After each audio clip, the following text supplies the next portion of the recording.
नमस्कार दोस्तों, welcome to सरकार स्टडी बेस्ड एजुकेशन। तो देखिए, हमारा जो है मध्य प्रदेश का संपूर्ण सामान्य अध्ययन हम पढ़ रहे हैं और इसमें हम जो है इसके पहले कुछ टॉपिक्स पे हम बात कर चुके हैं। ठीक है, जैसे कि मध्य प्रदेश का जो परिचय है उसके बारे में हम बात कर चुके हैं और हमारा जो है किस पैटर्न में चल रहा है यहाँ पे आपको देखने को मिलेगा ओवरव्यू किसी भी टॉपिक का और साथ में उससे बनने वाले क्वेश्चन जो कि प्रीवियस ईयर में आए हुए और कुछ संभावित क्वेश्चन आपको देखने को मिलेंगे। ठीक है, तो अगला टॉपिक हम बात करेंगे मध्य प्रदेश के बारे में। तो चलिए, यहाँ पे हम जो है पढ़ने वाले हैं मध्य प्रदेश के अंतर्गत अपवाह तंत्र यानी कि नदियों के बारे में हम पढ़ने वाले हैं। मध्य प्रदेश की संपूर्ण नदियों के बारे में विस्तार से यहाँ पे जानेंगे और साथ ही साथ उनके जो है कुछ क्वेश्चंस को हम हल करेंगे जो कि प्रीवियस ईयर में आए हुए हैं और आने वाले जो भी एग्जाम है उसके लिए संभावित क्वेश्चन होंगे। तो किसी भी राज्य की अगर बात करें या देश की बात करें तो उसकी सभ्यता और संस्कृति और जो उसका आर्थिक विकास होता है उसमें नदियों का काफ़ी महत्वपूर्ण योगदान होता है, ये आपको पता होगा। ठीक है, और मध्य प्रदेश की नदियाँ अगर बात करें तो मुख्य रूप से अगर देखें तो सिंचाई के रूप में जल विद्युत उत्पादन, इसके अलावा मत्स्य उत्पादन के लिए, जल परिवहन के लिए, व्यापार के लिए, ये सभी चीज़ों के लिए काफ़ी महत्वपूर्ण योगदान देती है। प्राचीन काल की अगर बात करें तो धार्मिक जो सांस्कृतिक होता था, इसके अलावा व्यापारिक केंद्र जो था वो सारी नदियों के किनारे ही होता था। जैसे सिंधु नदी की अगर बात करें तो सिंधु सभ्यता विकसित हुई। ठीक है, तो ये सारी चीज़ हमको देखने को मिलती पुराने समय से। मध्य प्रदेश का अधिकांश क्षेत्र जो है पहाड़ी क्षेत्र होने के कारण बहुत सी नदियों का उद्गम यहाँ पे होता है, इसलिए मध्य प्रदेश को क्या बोला जाता है, नदियों का मायका बोला जाता है, ये आपको पता होगा। ठीक है, तो ये एक नाम है मध्य प्रदेश का, एक उपनाम हम बोल सकते हैं। ठीक है, इसके अलावा हम बात करते हैं अपवाह तंत्र की। तो अपवाह तंत्र होता क्या है, नदियाँ व इनकी सहायक जो नदियाँ होती है, जैसे मान लीजिए कोई नदी है जैसे चंबल नदी की सहायक नदी ऐसे आकर मिल रही है। ठीक है, तो चंबल नदी और उसकी सहायक नदी की जो धारा है उससे निर्मित जो भी जल है मतलब उसको हम क्या बोलेंगे, उसको बोलेंगे अपवाह तंत्र। ठीक है, जो प्रवाह हो रहा है, जैसे देखिए इस नदी से जल आया, इस नदी से जल आया, इस नदी से भी आया और ये मेन धारा जो बह रही है नदी, तो इन सभी से मिलकर जो प्रवाह बन रहा है उसको हम क्या बोलेंगे, अपवाह तंत्र बोलेंगे। और यह एक तरह का क्या होता है, जल तंत्र, या फिर हम इसको एक प्रकार का नेटवर्क बोल सकते हैं जिसमें नदियाँ जो है एक दूसरे से मिलकर जल के एक दिशा में जो है प्रवाह को बनाती है।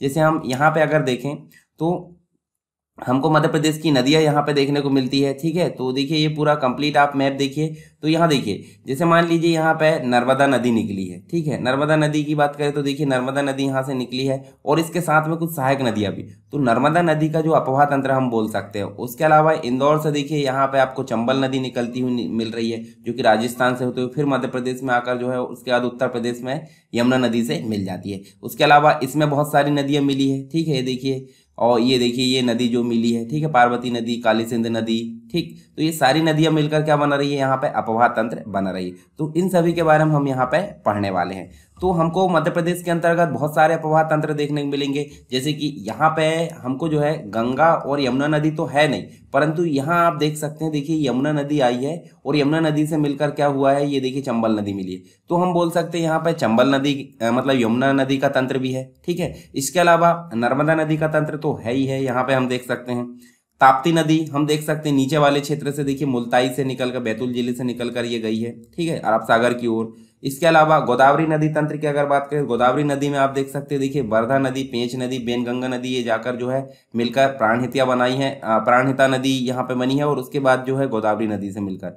इसके अलावा माही नदी तंत्र हमको देख सकते हैं। ठीक है, गंगा नदी तंत्र, जैसे यमुना यहाँ से गई है तो सिंपल सी बात है चंबल में यमुना मिली, मतलब देखिए यहाँ पे यमुना में चंबल नदी मिली है और आगे जाकर जो यमुना नदी है वो गंगा नदी में मिली है। इसके अलावा हमारे जो मध्य प्रदेश से सोन नदी निकली है वो भी गंगा नदी में निकली है। तो इस हिसाब से अगर देखें तो गंगा यमुना अपवाह तंत्र भी हमको मध्य प्रदेश में देखने को मिलता है। तो चलिए आगे देख लेते हैं, हम बहुत सारी नदियों के बारे में हम कुछ ओवरव्यू देख लेते हैं और उसके बाद जो है हम आगे जाकर इनके क्वेश्चंस को हल करेंगे, साथ में उनको जो है उनके डिस्क्रिप्शन को भी देखेंगे। तो सबसे पहले देखिए यहाँ मैंने एक ओवरव्यू दिया है, जैसे नदी का नाम है। ठीक है, इसके अलावा उसकी कुल लंबाई दी है, उद्गम क्षेत्र यानी कि उद्गम स्थल दिया है और कहाँ वो जाकर समाप्त हो रही है, यानी कि यहाँ पे हम देख सकते हैं इसका सोर्स और ये मोहाना, मतलब जहाँ जाकर वो मिल रही है, या तो वो डेस्टिनेशन पे जा सकती है मतलब समुद्र में जाकर गिरेगी या फिर किसी अन्य नदी में जाकर वो मिल जाएगी। तो चलिए देख ले, सबसे पहले नर्मदा नदी जो देश की 5वीं सबसे बड़ी नदी है, परंतु यहाँ पे अगर देखें तो ये जो है मध्य प्रदेश की सबसे बड़ी नदी इसको बोला जाता है। उपनाम इसका रेवा भी है और बहुत सारे नाम इसके देखने को हमको मिलते हैं, तो हम आगे देखेंगे इसके बारे में। ठीक है, इसकी टोटल लंबाई आपको देखने को मिलती है कितनी, टोटल लंबाई यहाँ पे आपको 1312 किलोमीटर देखने को मिलती है। पर ये जो है गुजरात में भी ये जाती है, तो गुजरात और मध्य प्रदेश सभी की मिलाकर यहाँ पे 1312 है। परंतु अगर मध्य प्रदेश की आपसे पूछा जाए तो मध्य प्रदेश की आपको देखने को मिलेंगी 1077 किलोमीटर। ठीक है, कुल मध्य प्रदेश में 1077 किलोमीटर का बहाव देखने को मिलता है। ठीक है, और इसका उद्गम आपको अनूपपुर जिले यानी कि अमरकंटक की पहाड़ी से देखने को मिलेगा। अब ये जाकर कहाँ गिरती है, ये गुजरात के अंतर्गत जो है खंबात की खाड़ी में जाकर ये गिर जाती है। और एक जो है ज्वारीय क्षेत्र में गिरने के कारण ये जो है यहाँ पे एस्चुरी का निर्माण करती है। ठीक है, आपको दो चीजें देखने को मिलती है, एक तो डेल्टा देखने को मिलता है और एक मिलता है एस्चुरी। तो डेल्टा ऐसे क्षेत्र में देखने को मिलता है जहाँ पे जो है ज्वारीय क्षेत्र नहीं मिलता, यानी कि पर्वत नहीं रहता। ये धीरे धीरे जो है अपना जो गति है वो कम होती जाती है और काफी सारा जो उसका जो निक्षेपण है वो कर देती है, उससे क्या बनता है डेल्टा। परंतु जब ज्वारीय क्षेत्र में गिरती है तो डेल्टा यहाँ पे नहीं बनता, यानी कि सीधे जाकर वो जो भी उसका निक्षेपण होता है वो सीधे जाकर समुद्र के अंदर गिर जाता है, उससे क्या बनता है एस्चुरी बनता है। तो जो नर्मदा नदी है वो एस्चुरी का निर्माण करती है। इसी के साथ में ताप्ती नदी भी यहाँ पे डेल्टा नहीं बनाती। तो दोनों जो है कहाँ में गिरती जाकर देखिए खंबात की खाड़ी में ही। ठीक है, उसके बाद चंबल नदी को चर्मवती भी बोलते हैं, ये 965 किलोमीटर देखने को मिलती है। ठीक है, चंबल नदी। इसके अलावा ये जो है मऊ इंदौर से निकलती है और यमुना नदी में उत्तर प्रदेश में जाकर मिल जाती है। इसके अलावा ताप्ती नदी ये जो है बैतूल जिले से निकलती है। तापी इसको बोला जाता है, 724 किलोमीटर ये बहती है बैतूल जिले के मुल्ताई से और खंबात की खाड़ी में गिर जाती है। फिर सोन नदी की बात करें, सोनभद्र यानी कि 780 किलोमीटर ये बहती है, अमरकंटक से निकलती है भी। तो अमरकंटक से दो नदी निकलती है, देखिए एक तो नर्मदा नदी और एक सोन नदी। आगे जाकर एक और नदी देखेंगे, इसलिए अमरकंटक को यहाँ पे वाटर सेट बोला जाता है। तो गंगा नदी में जाकर ये मिल जाती है। ठीक है, अब बेतवा नदी की बात करें, बेत्रावती 590 किलोमीटर ये बहती है और कुमरा गांव झीरी रायसेन के अंतर्गत ये निकलती है और यमुना नदी में जाकर हमीरपुर में मिल जाती है। पार्वती नदी की बात करें तो इसकी लंबाई तो यहाँ दी नहीं है। ठीक है, यहाँ पे सीहोर जिले से ये निकलती है और ये चंबल नदी राजस्थान में जाकर मिल जाती है। कूनो नदी की बात करें तो ये 180 किलोमीटर है, शिवपुरी पठार से भिंड में सिंध से निकलती है और चंबल नदी में जाकर मिल जाती है। कुंवारी नदी शिवपुरी पठार से निकलती है, सिंध में मिल जाती है। क्षिप्रा नदी 195 किलोमीटर ये बहती है, काकरी बर्डी पहाड़ी इंदौर से निकलती है और चंबल राजस्थान में जाकर मिल जाती है। काली सिंध की बात करें तो 150 किलोमीटर, देवास के बागली गांव और ये चंबल राजस्थान में मिल जाती है। सिंध की बात करें विदिशा से निकलती है और चंबल में जाकर मिल जाती है। केन ये कैमूर पर्वत कटनी से निकलती है और यमुना नदी में जाकर मिल जाती है। बेनगंगा की बात करें तो ये पारसबाड़ा सिवनी से ये वर्धा नदी में जाकर मिल जाती है। इसके अलावा कुछ और नदी जैसे गार नदी की बात करें तो ये सिवनी के अंतर्गत लखनादौन से निकलती है और नर्मदा के बाएं तट से मिल जाती है। शक्कर नदी की बात करें छिंदवाड़ा जिले के अमरवाड़ा से निकलती है और नर्मदा में मिल जाती है। छोटी तवा की बात करें तो बैतूल जिले से निकलती है और ये खंडवा में देखिए आवना इसका जो है मतलब एक प्रकार से सुक्ता से मिलकर बनी है और ये आवना खंडवा में जाकर मिल जाती है। उसके बाद देखिए वर्धा की बात करें तो वर्धन शिखर से निकली है और बेनगंगा महाराष्ट्र में जाकर मिल जाती है। तवा नदी ये पचमढ़ी से निकलती है, नर्मदा में मिल जाती है। उसके बाद माही नदी की बात करें तो ये धार से निकलती है और खंबात की खाड़ी में बह जाती है। ठीक है, मतलब एक प्रकार से ये इसका अंतिम स्टेज है, ये डेस्टिनेशन हम बोल सकते हैं। टोंस जिसे तमसा नदी बोलते हैं, ये कैमूर की पहाड़ी सतना से निकलती है, गंगा नदी में मिल जाती है। धसान की बात करें सागर और यमुना नदी इसका डेस्टिनेशन है। गोपदवनास जो है ये एक प्रकार गोपद बनास है, यहाँ पे हम देखें तो सीधी से निकलती है और ये सोन नदी में मिल जाती है। कोलार की बात करें सीहोर और ये बेतवा नदी में मिल जाती है। केरबा ये जो है भोपाल और ये बेतवा नदी में मिल जाती है। ये कुछ ओवरव्यू हुआ नदियों का। हम जब विस्तार से मध्य प्रदेश की सीरीज पढ़ेंगे तो वहाँ पे मैं जो है पूरी कंप्लीट आपको बताऊंगा। अभी हम जो है क्विज हल कर रहे हैं, इसलिए यहाँ पे कुछ ओवरव्यू मैंने दिया। कुछ और चीज़ें देख लीजिए, जैसे जलप्रपात की बात की जा रही है तो नर्मदा नदी के जलप्रपात में हम देख लेते। देखिए सबसे इम्पोर्टेंट धुआंधार जलप्रपात आप देख सकते हैं, देखिए जबलपुर में आपको देखने को मिलेगा। ठीक है, और इसके अलावा कपिलधारा जलप्रपात ये देखिए अनूपपुर, यहाँ पे देख सकते हैं। दुग्धधारा जलप्रपात अनूपपुर, धुआंधार जलप्रपात आप भेड़ाघाट जबलपुर में देख सकते हैं। सहस्त्रधारा जलप्रपात आपको महेश्वर खरगोन में देखने को मिलेगा।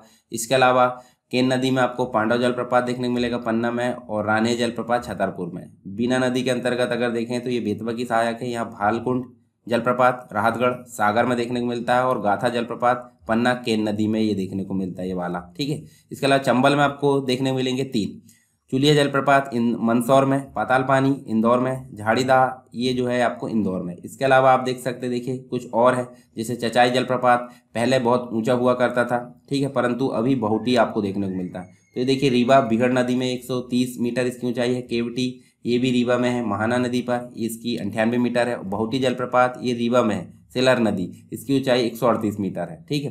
पियावन जलप्रपात ये जो है रीवा में, बरधा नदी पर। इसके अलावा देखिए पूर्वा जलप्रपात रीवा टोंस नदी पर, ये 67 मीटर देखने को मिलेगा। ठीक है। कुछ जगह जो है इसकी ऊंचाई थोड़ी ज़्यादा भी मिलेगी, परंतु ये सबसे ऊंचा माना जाता है। ठीक है। चलिए आगे कुछ और है, जैसे मध्य प्रदेश की गंगा पवित्रता के आधार पर अगर देखें तो नर्मदा नदी को कहा जाता है, और मालवा की गंगा क्षिप्रा नदी को कहा जाता है। ठीक है। मध्य प्रदेश में आदिवासी गंगा माही नदी को कहा जाता है। आदिवासी गंगा किसे कहा जाता है? माही नदी को कहा जाता है। और मध्य प्रदेश की जीवन रेखा की अगर बात करें तो एक छोर से निकलती है, दूसरे छोर को ही मिलाती है। ठीक है। तो ये जो है नर्मदा नदी को कहा जाता है। मध्य प्रदेश की पहली जीवित नदी नर्मदा ही है। ठीक है। इसके अलावा कुछ और चीज़ें, जैसे मध्य प्रदेश की सबसे सुंदर नदी केन नदी है। ठीक है। सर्वाधिक जलप्रपात आपको रीवा जिले में देखने को मिलेगा। और मध्य प्रदेश की सबसे प्रदूषित नदी की अगर बात करें तो ये बेतवा है। ठीक है। क्षिप्रा नदी के तट पर कुंभ का आयोजन होता है। ठीक है। प्रत्येक 12 वर्ष में। अगला कुंभ कब आयोजित किया जाएगा? ठीक है। और पिछला कब किया गया था, ये दोनों आपको बताना है। हनुवंतिया जलप्रपात पर्यटन केंद्र नर्मदा नदी पर ही है। इसके अलावा कुछ शहर है, जो कि कुछ शहर नगर जो भी है नदियों के किनारे बसे हुए, उनको हम देख लेते हैं। जैसे नर्मदा नदी की बात करें, ये भी पूछे जाते हैं। तो नर्मदा नदी के किनारे आपको अमरकंटक देखने को मिलेगा, जबलपुर देखने को मिलेगा, नरसिंहपुर, होशंगाबाद, नेमावर, पुनासा, महेश्वर, ओंकारेश्वर, मंडलेश्वर, बड़वानी, मंडला, मड़वा, झाबुआ। इसके अलावा अगर देखें ताप्ती में मुल्ताई, बुरहानपुर, सूरत। और सिंध में देखें तो शिवपुरी, दतिया। बेतवा के अंतर्गत अगर देखें तो ओरछा, सांची, विदिशा, भोजपुर। चंबल नदी के आसपास अगर देखें तो मऊ, श्योपुर, रतलाम, मुरैना। काली सिंध में देखते हैं हम बागली, देवास, सोनकच्छ। इसके अलावा पार्वती नदी के किनारे बसे शहर शाजापुर, आष्टा, राजगढ़। क्षिप्रा नदी के किनारे मात्र एक है, उज्जैन। माही नदी के किनारे कुक्षी और धार है। तवा के किनारे तवानगर और पचमढ़ी है। बेनगंगा के किनारे वालाघाट है। शिवना नदी के किनारे मंदसौर है। और बिछिया नदी के किनारे रीवा है। तो कुछ ओवरव्यू हुआ हमारा यहाँ पे, जो भी हमने नदियों के बारे में देखे। अब हम क्वेश्चंस को हल कर लेते हैं। ठीक है। तो ये काफ़ी इंपॉर्टेंट होते हैं, आपको सीधे क्वेश्चन यहाँ पे हल कराया जाए ताकि आपके दिमाग में जो है पूरा स्ट्रक्चर फिट हो जाए। जब भी क्वेश्चन आए तो आपको जो है फटाफट वहाँ पे हल करने को बन जाएगा। सबसे पहला क्वेश्चन देखते हैं, धार नदी जो है धार जो शहर है किस नदी के तट पर स्थित है? तो धार जो है हमने अभी देखे ये नर्मदा नदी के तट पर है। ठीक है। तो आप देख सकते हैं, देखिए धार कहाँ पे है, ये देखिए। और नर्मदा नदी आप देखिए अनूपपुर जिले से होकर यहाँ से गुजरी है। ठीक है। तो आप देख सकते हैं धार किस नदी के तट पर है? नर्मदा नदी के तट पर है। आप यहाँ देख भी सकते हैं, देखिए ये नर्मदा नदी अगर देखें तो ये देखिए यहाँ आप देख सकते हैं नर्मदा नदी पूरा बहाव आप देख सकते हैं, और धार यहाँ पे आपको देखने को मिलेगा। बेतवा नदी का उद्गम स्थान क्या है? बेतवा नदी का उद्गम स्थान जो है कुमरा है। ठीक है। तो यहाँ आप देख भी सकते हैं बेतवा नदी, तो उद्गम आप देख सकते हैं कुमरा ग्राम है रायसेन के अंतर्गत, और समापन यमुना नदी में ही मिल जाती है। सहायक नदी की अगर बात करें धसान, बीना, हलाली है। कुल लंबाई इसकी 590 किलोमीटर है, और इसके किनारे बसे जो शहर है तो हम देख सकते हैं यहाँ पे ओरछा, सांची और विदिशा। कुछ परियोजना देखने को मिलेगा, प्रोजेक्ट वगैरह देखें तो माता टीला बांध आपको देखने को मिलेगा बेतवा नदी में, जो कि महारानी लक्ष्मीबाई जो है सागर के अंतर्गत। भांडेर नहर दतिया, ग्वालियर, भिंड ये जो शहर है लाभान्वित है। हलाली नहर भी आपको बेतवा में देखने को मिलेगी। कुछ प्रमुख इंपॉर्टेंट जो पॉइंट्स अगर देखें तो देखिए बेतवा नदी को मध्य प्रदेश की गंगा कहा जाता है प्रदूषण के कारण, अभी हमने देखे थे। और बुंदेलखंड की जीवन रेखा भी इसको कहा जाता है। भालकुंड जलप्रपात आपको इसी में देखने को मिलेगा, मतलब यहाँ पे बेतवा नदी की सहायक नदी बीना नदी में, सागर में। और यह नदी जो है उत्तर प्रदेश मध्य प्रदेश के अंतर्गत सीमा बनाती है।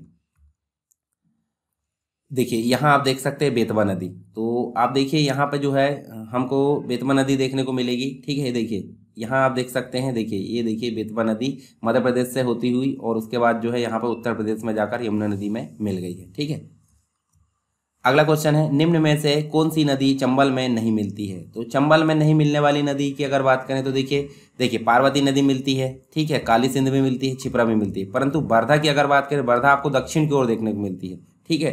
तो यहाँ आप मैप में भी देख सकते हैं। देखिए चंबल नदी के अंतर्गत कुछ चीज़ें जान लेते हैं। जैसे चंबल नदी का उद्गम आपको इंदौर मऊ के अंतर्गत जाना पाओ पहाड़ी, और ऊंचाई आपकी जो देखने को मिलेगी 854 मीटर, यहाँ से ये निकलती है।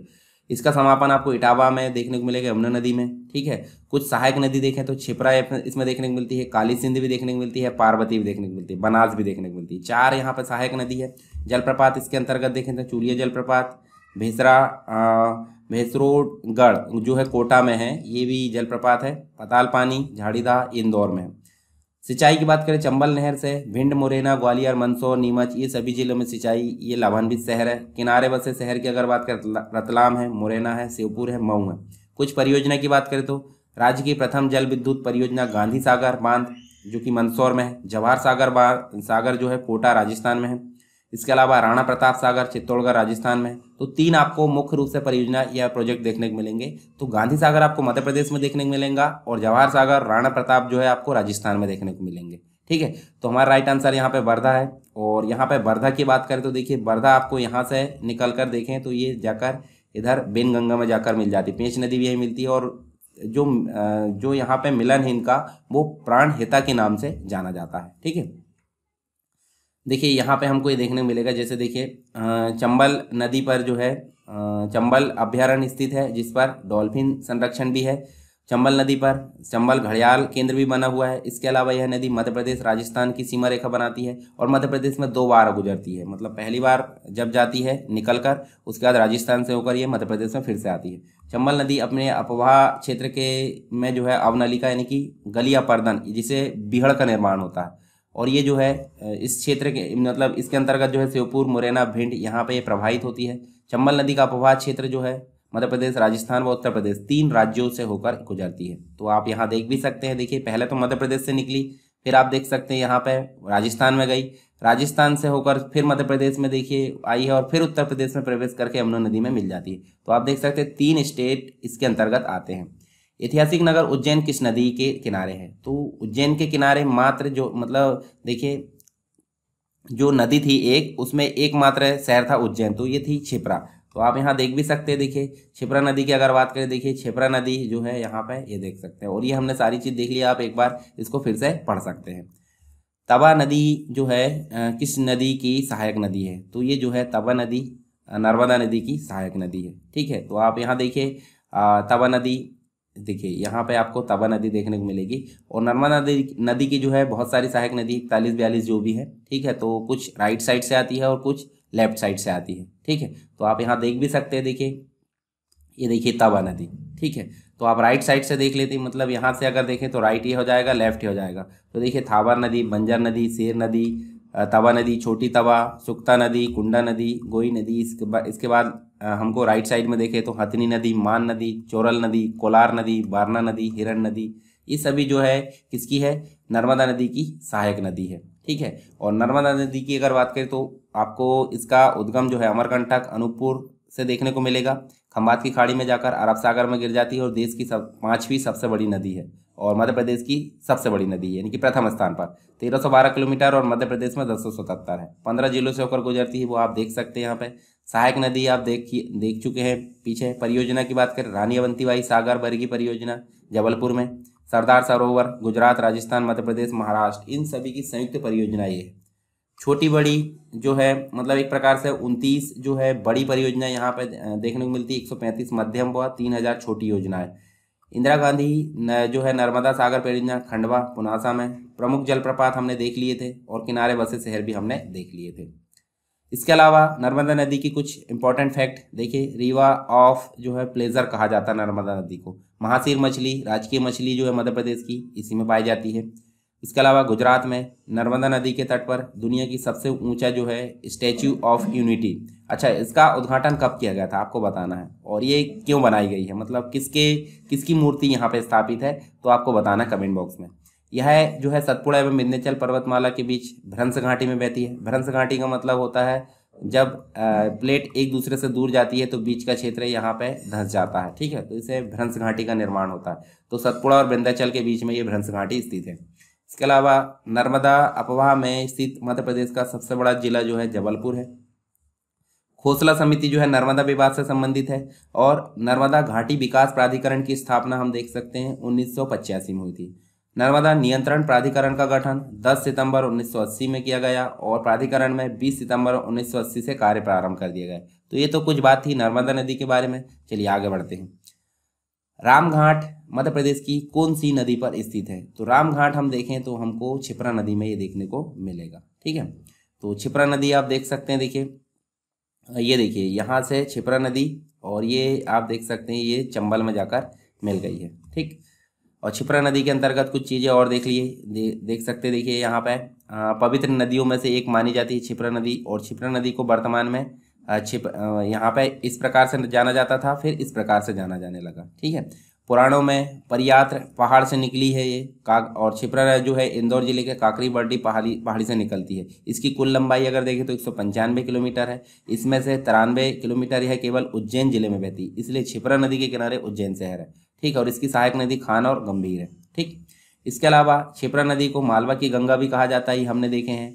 और क्षिप्रा की सहायक नदी खान और गंभीर ये अभी देखें। ठीक है, इसके अलावा अन्य नाम जो है पूर्ण, सलीला, पाप हरिणी, मोक्षदायिनी, कनक श्रृंगा, ये सभी इसके नाम है। ठीक है, तो ये आप देख सकते हैं। निम्न में से कौन सी नदी डेल्टा नहीं बनाती? मैंने बताया था डेल्टा कौन सी नदी नहीं बनाती। तो देखिए, जो मंद ढलान पर जब बहेगी तो बीच में जो अपवाह के दौरान जो निक्षेपण रहेगा तो उससे क्या बनता है? डेल्टा बन जाता है। परंतु जब पर्वत से सीधी नदी नीचे गिर जाती है ज्वारी क्षेत्र में, तो उसमें जो है उससे डेल्टा नहीं बनता। तो ऐसे क्षेत्र में नर्मदा ऐसे जाती है और एक ताप्ती जाती है। तो यहाँ पे हमारे पास में देखिए गंगा डेल्टा बनाती है। ठीक है, स्वर्ण रेखा भी डेल्टा बनाती है, कृष्णा भी। परंतु जो नर्मदा है, नर्मदा यहाँ पे खंबात की खाड़ी में गिरती है और ताप्ती भी खंबात की खाड़ी में, तो ये दोनों जो है डेल्टा नहीं बनाती। तो नर्मदा इसका राइट आंसर होगा। ठीक है, तो यहाँ आप देख सकते हैं नर्मदा के बारे में हमने देख भी चुके हैं। और ये जो है ये देखिए एस्चुरी बनाती है, खंबात की खाड़ी में गिरती है इसलिए। ठीक, चलिए आगे देखते हैं। ताप्ती भी यहाँ पे क्या बनाती है? एस्चुरी का निर्माण करती है। उज्जैन स्थित महाकाल मंदिर किस नदी के किनारे है? तो उज्जैन जब हमने देखे थे, उज्जैन जब क्षिप्रा नदी के किनारे है तो उसमें स्थित महाकाल मंदिर भी कहाँ पे होगा? क्षिप्रा नदी। तो इसका राइट आंसर क्या होगा? क्षिप्रा नदी होगा। ठीक है, मध्य प्रदेश का सबसे ऊंचा जलप्रपात कौन सा है? तो देखिए पहले तो था चचाई, परंतु अब क्या हो गया है?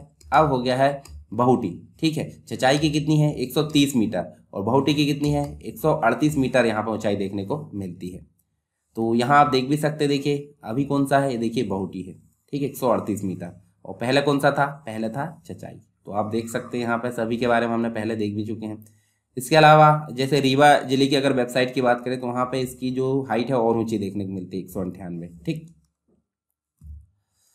पार्वती नदी का उद्गम जो है जिला कौन सा है? तो पार्वती नदी का उद्गम जिला सीहोर आप देख सकते हैं यहाँ पे। ठीक है, यहाँ देखिए पार्वती नदी सीहोर जिले से निकलकर चाचौड़ा तथा गुना तहसीलों से होती हुई चंबल में मिल जाती है, और इसके किनारे में आष्टा, राजगढ़ और शाजापुर नगर बसे हुए हैं। ठीक है, पार्वती नदी आप देख भी सकते हैं। ठीक है, ये देखिए यहाँ पे आप देख सकते हैं, ये देखिए मंडला किस नदी के किनारे बसा हुआ है? मंडला जो है आप देख सकते हैं यहाँ पे नर्मदा नदी के किनारे बसा हुआ है। तो आप देख सकते हैं, देखिए 15 जिलों से होकर गुजरती है नर्मदा। तो यहाँ पे आप देख सकते हैं मंडला भी आपको देखने को मिलेगा। देखिए बाकी अन्य जिले भी आप यहाँ पे देख सकते हैं।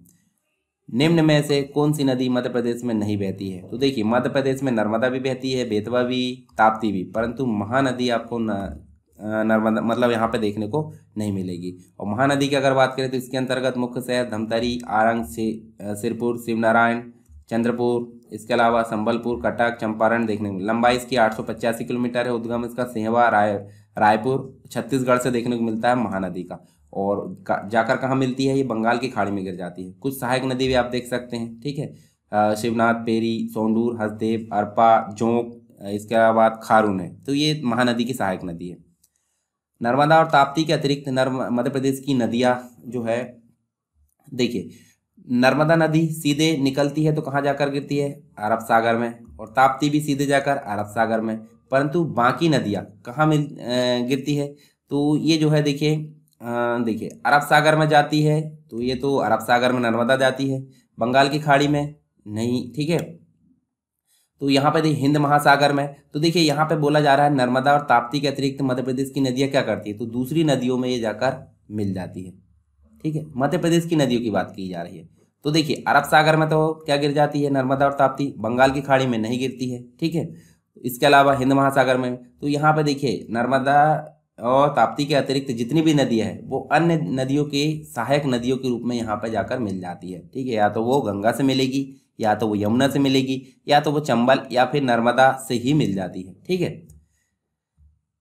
आप देख भी सकते हैं, देखिए यहाँ पे नर्मदा नदी निकली सीधी अरब सागर में गई है। ठीक है, मुल्ताई से जो निकली है ताप्ती वो भी सीधी। परंतु अन्य नदियों की अगर बात करें, जैसे चंबल नदी भी है तो वो कहाँ जाकर मिली है, यमुना नदी में। और कुछ अन्य नदियों की अगर बात करें तो वो यमुना नदी में जाकर मिली है या गंगा नदी में जाकर मिली, या तो फिर सीधे नर्मदा में ही मिल गई है। नर्मदा नदी जो है अपने उद्गम स्रोत से कहाँ से निकलती है, तो हमने बार बार देखे अमरकंटक से निकलती है। ठीक है, और अन्य दो नदियाँ भी निकलती है, जैसे सोन नदी और जोहिला नदी भी यहाँ से निकलती है। तो आप देख सकते हैं, देखिए यहाँ से अगर देखें तो सोन नदी भी निकलती है और ये नर्मदा नदी भी, जोहिला नदी भी यहाँ से निकलती है। ठीक है, नर्मदा नदी के बारे में हमने देख चुके हैं पहले। निम्न में से कौन सी नदी यमुना नदी से नहीं मिलती है, तो देखिए यमुना नदी से केन भी मिलती है, बेतवा भी मिलती है, चंबल भी मिलती है, परंतु सोन आपकी कहाँ मिलती है, सोन आपकी मिलती है गंगा नदी से। ठीक है, तो आप देख भी सकते हैं, देखिए सोन नदी आपको देखने को मिलेगी। यमुना नदी तो ये गई है, परंतु सोन नदी सीधी गई है यहाँ से और आगे जाकर जो है ये गंगा नदी से जाकर मिली है। पहले यमुना मिल जाती है, फिर उसके बाद ये गंगा में जाकर ये बाद में मिलती है। काली सिंध नदी के किनारे कौन सा नगर बसा हुआ है, तो काली सिंध के किनारे सोनकच्छ नगर बसा हुआ है। तो देखिए यहाँ पे अगर देखें तो देवास के बागली गांव से ही निकलती है काली सिंध, शाजापुर व राजगढ़ में बहती हुई राजस्थान में चंबल में मिलती है, और लंबाई इसकी टोटल 150 किलोमीटर है। देवास और सोनकच्छ ये दोनों जो है काली सिंध के किनारे बसे हुए हैं। महेश्वर, जिसे महेशमती भी बोलते हैं, ये निम्नलिखित में से किस नदी के तट पर है, तो ये नर्मदा नदी के तट पर है। ठीक है, इसके अलावा हम देखें तो होशंगाबाद भी इसके तट पर है, जबलपुर भी है, महेश्वर मतलब महेशमती और ओंकारेश्वर, ये सभी जो है नर्मदा के तट पर बसे हुए हैं। चंबल नदी का प्रवाह निम्न में से किन राज्यों में होता है, तो देखिए चंबल नदी जो है आपको मध्य प्रदेश में देखने को मिलेगी, उत्तर प्रदेश में भी और राजस्थान में भी। ठीक है, इसका मैप भी आप देख सकते हैं। जैसे अगर बात करें, देखिए चंबल नदी ये निकली है राजस्थान, पहले मध्य प्रदेश, फिर राजस्थान, फिर जाकर कहीं ना कहीं मध्य प्रदेश में जाकर मिलती, फिर उत्तर प्रदेश में। तो 3 स्टेट हो गए, कौन कौन से, एक तो हो गया मध्य प्रदेश, एक हो गया राजस्थान और एक हो गया उत्तर प्रदेश। ठीक, नर्मदा नदी के किनारे कौन सा शहर नहीं है, नर्मदा नदी के किनारे देखिए आपको मंडला भी मिलेगा, महेश्वर भी मिलेगा और होशंगाबाद भी, पर छिंदवाड़ा आपको नहीं मिलेगा। छिंदवाड़ा यहाँ इसके किनारे नहीं मिलता। मध्य प्रदेश में निम्न में से कौन सी नदी नहीं बहती है, तो देखिए पार्वती बहती है, सिंध बहती है, सोन बहती है, पर यमुना नदी आपको मध्य प्रदेश में देखने को नहीं मिली। हालांकि मध्य प्रदेश की नदियां जाकर यमुना नदी में मिल जाती है। शिवपुरी किस नदी के तट पर है, शिवपुरी जो है सिंध नदी के तट पर है। तो आप देख भी सकते हैं, देखिए जो सिंध नदी है, तो आप देखिए यहाँ शिवपुरी और दतिया दोनों जो है सिंध नदी और अन्य नदियों के किनारे बसे जो शहर है वो भी आप यहाँ पे देख सकते हैं। नर्मदा नदी के निकट निम्न में से कौन सा शहर स्थित है, तो देखिए नर्मदा नदी के निकट आपको ओंकारेश्वर भी देखने को मिलेगा, जबलपुर भी और झाबुआ भी। तो उपरोक्त सभी इसका राइट आंसर है। ओरछा मध्य प्रदेश की कौन सी नदी के तट पर स्थित है, तो ओरछा जो है बेतवा नदी के तट पर स्थित है। ठीक है, क्योंकि बेतवा नदी उत्तर की ओर गई है उत्तर प्रदेश में, और वहीं पे ओरछा के किनारे से ये गई है। बेतवा नदी के किनारे स्थित शहर, तो ये देखिए अभी ओरछा, उल्टा सीधा कोई भी क्वेश्चन पूछ सकता है, तो आपको एक बन जाता है, तो सारे डायमेंशन से आप क्लियर करना उसको। तो देखिए यहाँ आप देखिए बेतवा नदी ये गई है, ये देखिए, और ओरछा आपको यहाँ पे देखने को मिलेगा। ठीक है, निम्नलिखित में से कौन सा जलाशय चंबल नदी पर बना है, तो देखिए ये जो है चंबल नदी पर 3 बने हैं, तो यहाँ पर राणा प्रताप सागर आपको देखने को मिलेगा। ठीक है, तो देखिए परियोजना चंबल नदी के अंतर्गत देखें तो देखिए जल विद्युत परियोजना गांधी सागर बांध। ठीक है, इसके अलावा देखिए प्रथम है ये मंदसौर में, जवाहर सागर कोटा राजस्थान में, राणा प्रताप सागर चित्तौड़गढ़ राजस्थान में, ये आपको देखने को मिलेगा चंबल नदी पर। भेड़ाघाट पर कौन सा जलप्रपात है, तो धुआंधार आपने देख चुके पहले। ठीक है, तो आप यहाँ देख भी सकते हैं धुआंधार जलप्रपात, जो आप यहाँ देखिए चंबल नदी के आसपास के 4 बांधों में नहीं था। तो देखिए चंबल नदी के आसपास 4 बांध, जैसे गांधी सागर इसके अंतर्गत है, राणा प्रताप सागर भी है, जवाहर सागर, पर इंदिरा सागर आपको नर्मदा नदी में देखने को मिलेगा। तो देखिए ये आप फिर से देख सकते हैं, यहाँ पे नदी छिपरा खालिस्तान में विलीन हो जाती है, तो ये चंबल में विलीन हो जाती है, ये भी हमने देख चुके हैं। ठीक है, तो आप देखिए छिपरा नदी कहाँ विलीन हो जाती है, जैसे ये छिपरा निकली तो सबसे ज़्यादा ये तो उज्जैन में बहती है, और उसके बाद जो है चंबल नदी में ये मिल जाती है। तमसा नदी जिसको ताउन भी बुलाया जाता है, ये कहाँ से उत्पन्न होती है, ये सतना जिले से उत्पन्न होती है। ठीक है, अब तमसा को टोंस नदी भी बोला जाता है। ठीक है, तमसा यानी टोंस के नाम से भी विख्यात है, और जो है इसका उल्लेख मार्कंडेय, मत्स्य, वाल्मीकि, रामायण, वामन व वायु पुराणों में भी इसका वर्णन हमको देखने को मिलता है।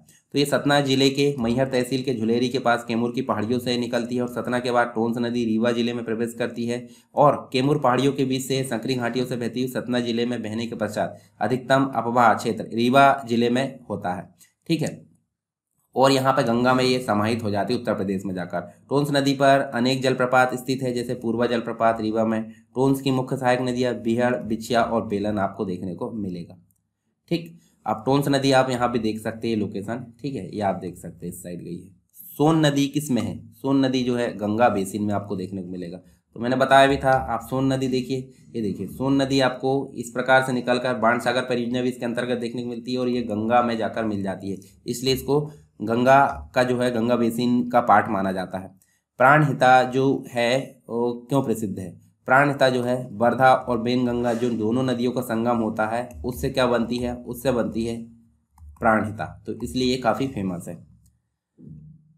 ये देखिए आप देख सकते हैं बेनगंगा नदी का जो उल्लेख है महाभारत तथा अनेक पुराणों में है। ठीक है, पुराणों में से बेवा, बेया, दीदी के नामों से भी जाना जाता है। और बेनगंगा का जो उद्गम है सिवनी जिले में होता है, आगे जाकर बालाघाट जिले में प्रवेश करती है और इसका कुल बहाव जो है 98 किलोमीटर। चौड़ाई की बात करें 800 फीट आप देख सकते हैं और महाराष्ट्र के भंडारा जिले में प्रवेश करती है। इसके अलावा चंद्रपुर जिले से होती हुई वर्धा नदी से मिल जाती है और दोनों का संगम प्राणहिता यहाँ पे माना जाता है और प्राणहिता आकर जाकर गोदावरी में मिल जाती है। बेनगंगा नदी की कुल लंबाई आपको 569 किलोमीटर देखने को मिलेगी और इसकी सहायक नदियाँ वर्धा, पेंच, बावनथड़ी ये सभी है। कुछ परियोजना भी देखें, संजय सरोवर, भीमगढ़ बांध जो बेनगंगा नदी पर स्थित है जो कि सिवनी जिले में है। माचकोरा बांध ये भी पेंच नदी में है, इसकी सहायक नदी में, ठीक है, जो कि छिंदवाड़ा जिले के अंतर्गत है। मध्य प्रदेश की पहली नहर का नाम जो है बेनगंगा नहर है और बालाघाट शहर बेनगंगा नदी के किनारे ही बसा हुआ है। नदियों तथा उनके उद्गम स्थल के आधार पर सही जोड़े बनाइए। ठीक है, तो देखिए गंगा नदी ये तो पटना यहाँ गलत है, गोदावरी गलत है, महानदी अरावली ये गलत है, परंतु नर्मदा आपको अमरकंटक से निकलती हुई मिलती है तो ये सही है। नर्मदा, ताप्ती और माही क्या है? ये पश्चिम की ओर बहने वाली नदियाँ हैं। ठीक है, पश्चिम की ओर बहने वाली नदी है, तो आप देख सकते हैं, देखिए ये देखिए नर्मदा आपको पश्चिम की ओर बह रही है। ठीक है, उसके बाद ताप्ती भी पश्चिम की ओर और माही भी आपको पश्चिम की ओर बहती हुई नजर आती है। निम्नलिखित में से कौन सी नदी गोदावरी नदी की उपनदी है? तो ये जो है गोदावरी नदी की उपनदी बेनगंगा है, अभी हमने देखे थे। ठीक है, तो देखिए यहाँ पे आपको बेनगंगा देखने को मिलती है। आगे जाकर देखिए, ये देखिए वर्धा और आगे जाकर ये जब मिलती है प्राणहिता बनाती है और आगे जाकर ये गोदावरी नदी में मिल जाती है। ये आपने देखे थे अभी। किस नदी के संगम के द्वारा मंदार झरने का निर्माण होता है? तो ये देखिए नर्मदा और तवा नदी। तवा सबसे बड़ी सहायक नदी है किसकी? नर्मदा की, और इसी के मिलने से मंदार झरने या मंदार वाटरफॉल का निर्माण होता है। ठीक है, देखिए यहाँ पे आप देख सकते हैं इस नदी पर जो है राज्य के कुछ महत्वपूर्ण नगर जैसे जबलपुर, होशंगाबाद, बड़भा, महेश्वर, ओंकारेश्वर है। कहाँ पे? नर्मदा में। और नर्मदा की कुल 41 सहायक नदियाँ हैं। 22 तो आपको बाएं साइड से देखने को मिलेगी, 19 आपको दाएं साइड से देखने को मिलेगी। ये मध्य प्रदेश मतलब सबसे बड़ी नदी जो सहायक नदी है क्या है? तवा है। नर्मदा नदी के बाएं तट से मिलने वाली प्रमुख नदियाँ हम देख सकते हैं यहाँ पे। ठीक है, और दाएं तट से मिलने वाली भी यहाँ पे देख सकते हैं। चंबल, सिंध, बेतवा, केन नदी जो है उत्तर की ओर बहती है और किस में जाकर मिल जाती है? तो यमुना नदी में जाकर मिल जाती है। ठीक है, तो यहाँ देखिए यमुना आई है और यमुना नदी में जाकर देखें तो देखिए ये भी मिल रही है, सिंध भी मिल रही है और ये चंबल भी मिल रही है। ठीक है, तीनों नदियाँ जाकर कहाँ मिल रही है? मतलब यमुना नदी में जाकर मिल रही है। मध्य प्रदेश में सबसे महत्वपूर्ण नदी द्वीप है तो ये ओंकारेश्वर है। ठीक है, नदी द्वीप होता क्या है? नदी बह रही है, ठीक है, ये बह रही है और बीच में जो है कुछ टापू बन गया है अवसाद के कारण, तो यहाँ आप देख सकते हैं नदी द्वीप का निर्माण होता है। तो ये ओंकारेश्वर आप देख सकते हैं। कोपरा, व्यारमा और बियरना ये जो है किसकी सहायक नदी है? ये केन नदी की सहायक नदी है।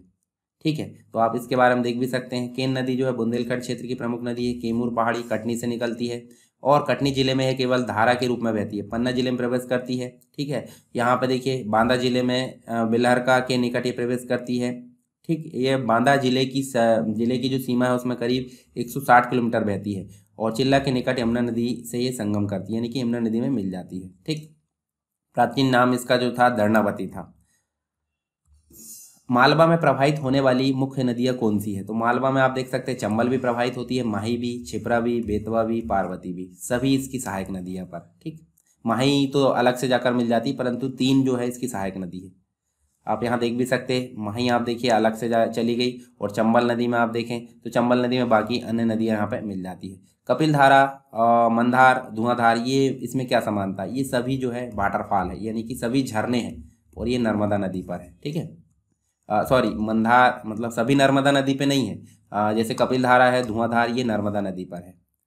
निम्न में से मध्य प्रदेश की किस नदी पर आपको चचाई जलप्रपात मिलेगा? तो ये बीहड़ नदी पे मिलेगा। किस जिले में है ये आपको बताना है।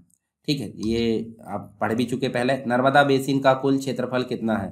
तो आप देख सकते हैं इसका जो क्षेत्रफल है वो 98,796 वर्ग किलोमीटर है।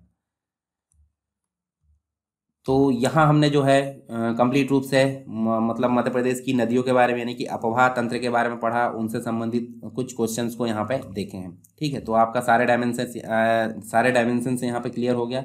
यदि आपको लेक्चर पसंद आए तो आप लाइक कर सकते हैं और शेयर कर सकते हैं, और यदि कोई दिक्कत है तो आप मुझे कमेंट बॉक्स में बताइए, और लेक्चर पसंद भी आए तो आप मुझे कमेंट बॉक्स में बता सकते हैं। ठीक है, ज़्यादा से ज़्यादा आप शेयर भी कर सकते हैं।